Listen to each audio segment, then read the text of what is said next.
The few military units are spoken about in whispers. Even fewer have missions that never appear in the news, because they never officially happened. Delta Force, the United States' most covert counter-terror and hostage rescue unit, is one of them.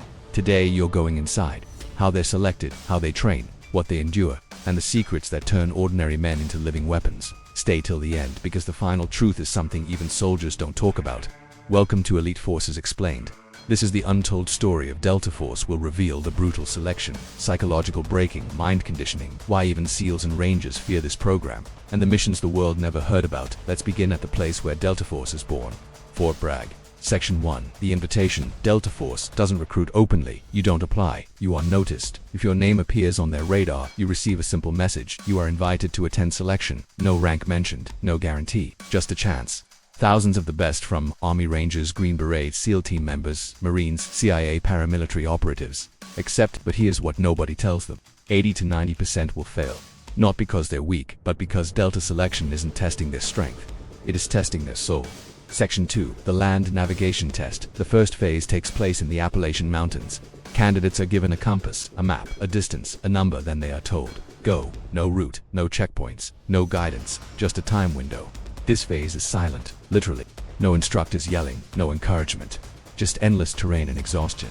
This is where most fail, because Delta Force doesn't want athletes. They want men who can think while suffering. Section 3. The invisible pressure. What breaks most recruits is isolation. No yelling means you don't know if you're doing well or failing. There is no feedback. That uncertainty becomes psychological torture. Hours become days. Feet bleed inside boots. Men hallucinate from sleep deprivation. Some people collapse physically, but more collapse mentally. The only people who survive are those who make one decision. No matter how badly this hurts, I will not stop. That is the first mark of Delta Force. Not strength, not speed, but a decision. Section 5. The mind is the weapon. Delta Force operatives aren't selected for muscle. They're selected for their mind. Psychological testing is relentless. Recruits are interrogated, sleep-deprived, tricked, pushed, manipulated just to see if they crack. They are placed into ethical dilemmas. Save one life or lose 3.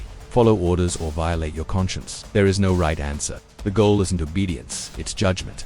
Because Delta operators make decisions where failure means hostages die, missions collapse, nations fall. This is why instructors say in Delta, your brain is your primary weapon, everything else is backup. Most candidates fail here. Their bodies survive. Their shooting is good, but their mind breaks under responsibility. Only those who can think clearly, under fear, pressure, confusion, and moral chaos continue forward. Section 6. The Black Phase. This phase is the moment where Delta Force stops training you and begins turning you into a ghost. You learn disguise, escape, improvised tools, urban infiltration, kidnap avoidance, how to vanish in plain sight. Every identity you once had, your habits, your civilian logic, all of it is stripped away. You are taught how to blend into embassies, mountain villages, hostile warlords, camps, crowded airports. You practice entering a building unnoticed, extracting a target, and leaving before the room realizes someone was missing. This is where recruits understand that Delta Force isn't about fighting the war, it's about ending it before it begins. Section 7. The Failed Breakpoint. Instructors attempt to make you fail. On purpose. Your gear will accidentally break. Your instructions will change mid-mission. Your map will have missing coordinates. You will be told, start over, you did it wrong, when you didn't. The goal, to force mistakes, because a mission never goes as planned. Here, recruits finally understand. You don't need to be unbreakable, you need to function while broken. This section alone eliminates nearly half of remaining candidates. Section 8. The Silent Test. Candidates enter a phase where no one talks to them. No encouragement, no feedback, just orders. Isolation breaks more soldiers than pain ever could. You must navigate confusion, self-doubt, exhaustion, loneliness with no validation. This creates a psychological rebirth. If you don't quit here, you will never quit anywhere in life, because you learn the most important Delta Force rule. When no one believes in you, you keep moving anyway. Section 9. The Final Night. The last night is not loud, it is silent.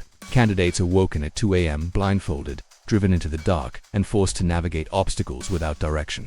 You will carry casualties, solve mission puzzles, decide leadership roles, execute rescues, adapt to changing commands. It is the perfect storm of fatigue, fear, responsibility, chaos, and at the end, if you reach the final checkpoint, nobody cheers, no applause, no ceremony, a quiet handshake, a simple sentence, welcome to the unit. Because Delta Force has no heroes, only shadows. And that is how Delta Force forges the most adaptive, invisible, and deadly special operations unit in US history. Surviving the training is not luck. It is mind over pain, ego over isolation, responsibility over fear. If you want part 3, How Delta operators are trained for real missions. Comment Delta below.